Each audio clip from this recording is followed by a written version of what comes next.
Hello, this is the Maya Artifact episode number 1561. आजची तारीख आहे 23 मे 2019. आता वाजले रात्रीचे 9:25.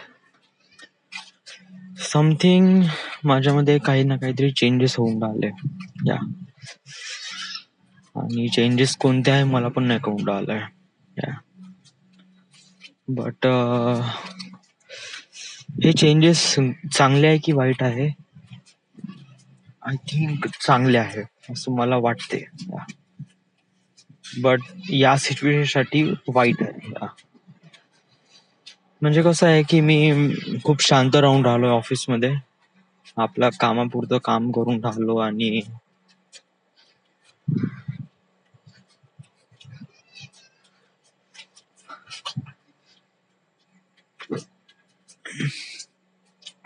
अल्टिमेट गोल मला सांगण्यासाठी फक्त हे एकच आहे की मी पुण्याला केव्हा जातो आणि पुण्याला केव्हा जातो.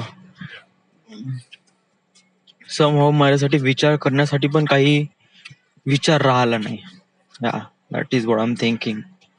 तर मग मी असा विचार करतो जो कधी पॉसिबल होत नाही आणि तो विचार करून मला थोडं चांगलं वाटते. असा कोणता विचार? म्हणजे की माझ्या अकाउंट मध्ये अचानकपणे खूप सारे पैसे आले, तर हाऊ वुड आय स्पेंड दिस मनी वगैरे वगैरे समथिंग.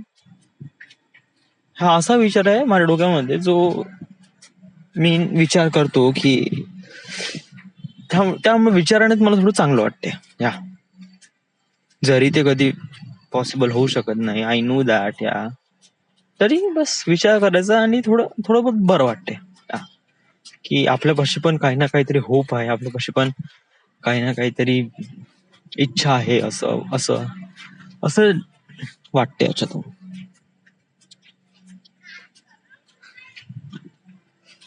बस तेच एक सांग, आपल्या फ्युचर बद्दलच आपल्याला सांगण्याला काय, बाकी तसं काहीच नाही ना. बाकी असं काय, उन्हात 45°C तापमान आहे, गरम तर असं होते बापरे का जाळून टाकते लिटरली. सन्न गरम करून टाकते त्याला. पाणी गरम, वस्तू गरम, कपडे गरम, माझ्या रूम वरच्या सगळ्या गोष्टी गरम आहे एकदम. ज्याला हात लाव सगळं गरम.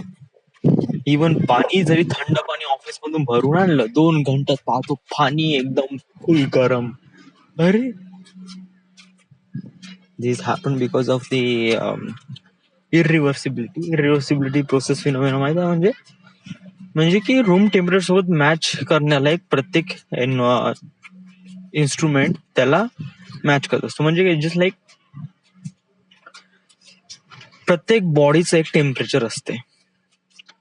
हे समजा आतून इनिशियल असते हे स्वतःच, बट ज्या बॉडीला स्वतःचं टेम्परेचर नसते तो रूम टेम्परेचर सोबत इंटरॅक्ट होण्याचा प्रयत्न करतो. आता मी हे का म्हणून राहिलोय, काही कळून राहिलंय का नाही, आडून हे सायंटिफिक स्टफ मी तुला थोडस प्रॉपरली समजून सांगण्याचा प्रयत्न करतो. ओके विचार कर, तू गेला अंटार्क्टिका, राईट? अंटार्क्टिका मध्ये असते थंडी, बर्फ पडते तिथे. ओके, तू गेला तिथे, तर सांग बरं तुला तिथं गरमी वाटन का थंडी वाटन? ऑब्विसली थंडी वाटेल. व्हाय? कारण तिथे थंड आहे म्हणून. तू गेला डेझर्ट मध्ये, सहारा डेझर्ट मध्ये, तिथे गेला तुला थंडी वाटन का गरमी वाटन? ऑब्विसली गरमी वाटन. म्हणजे तू न्यूट्रल बॉडी आहे, राईट?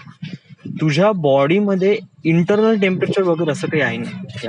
म्हणजे तू आतूनच खूप गरम आहे, तू कोण्या भोकात जा तरी तू गरमच राहशील असं नाहीये ना.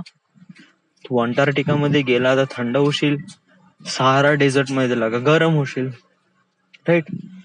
समजा जर तू एक प्रकारे लोखंडाचा तो नाही का भट्टीतून काढलेला गरम गरम हे ठोकळा, तो ठोकळा कुठेही नाही, तू अंटार्क्टिका मध्ये ने किंवा सहारा डेझर्ट मध्ये ने, दोन्ही स्टेज मध्ये ते गरमच राहील, राईट? सो यालाच म्हणते इरिव्हर्सिबिलिटी. इरिव्हर्सिबिलिटी म्हणजे काय होते की बॉडीचं टेम्परेचर हे जेन्युन असते. जेन्युन म्हणजे नॉमिनल. तो इंटरॅक्ट करतो रूम टेम्परेचर सोबत. म्हणजे माझ्या रूमचं टेम्परेचर 41 डिग्री सेल्सिअस आहे, तर माझं पण टेम्परेचर 41 डिग्री सेल्सिअस. या आणि त्या रूम मध्ये असणाऱ्या प्रत्येक गोष्टी वॉज लाईक 41 डिग्री सेल्सिअस. तू पाणी ठेव, बॉटल ठेव, स्पीकर ठेव, काय ठेव, या it could be change into 41 degree Celsius after some while.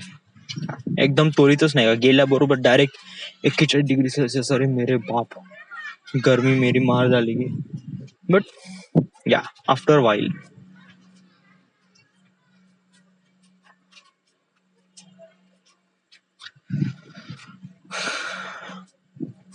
तर याच्यावर जुगाड काय लावलाय मी? वेल, गर्मी तर बहुत जास्त आहे. तर माझा जुगाड हा आहे की मी पंख्याच्या मागे एक रुमाल लावतो, रुमालला ओलं करतो. ओके, एकदम मागे चिपकून नाही ठेवत, हलकासा डिस्टन्सवर ठेवतो. रुमालचा एक एंड खाली एका मग्ग्यामध्ये पाणी ठेवतो आणि ते पाण्यामध्ये ते रुमालचा एक एंड डुबून राहील, जेणेकरून पाणी कंटिन्युअसली वरती फ्लोट होत राहील. आता how is this happen? Because of that की कॉटन मध्ये एक प्रॉपर्टी असते, ते वॉटरला कंडक्ट करते. ते हाईट किती दूर असो, तू समज जर एक कॉटनची रस्सी घेतली किंवा एखादी रुमाल घेतला आणि त्याला गठाण गठाण गठाण गठाण बांधत वगैरे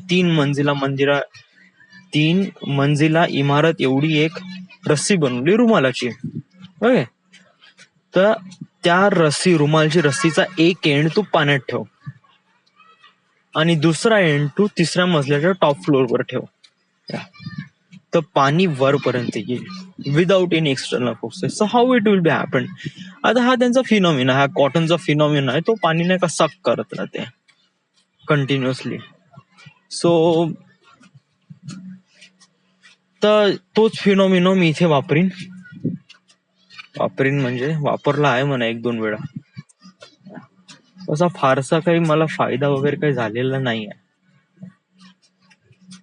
थोडं बहुत चांगलं वाटतंय, करून पाहिजे एकदा.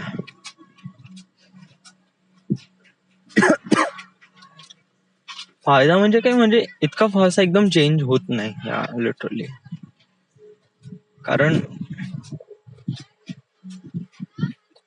कारण हवा रुमालच्या आसपास वरून पण ट्रान्समिट होते. सो या व्हॉटएव्हर, आपला एक प्रकारे कठीण स्टेज आहे. या कठीण स्टेज मध्ये आपल्याला या साऱ्या गोष्टी सहन करावे लागेल. त्यात काही इश्यू नाही वगैरे. Right, so this is the end. This is the My Artifact episode number 1562. Right now we are at Nagpur, Maharashtra. Thank you.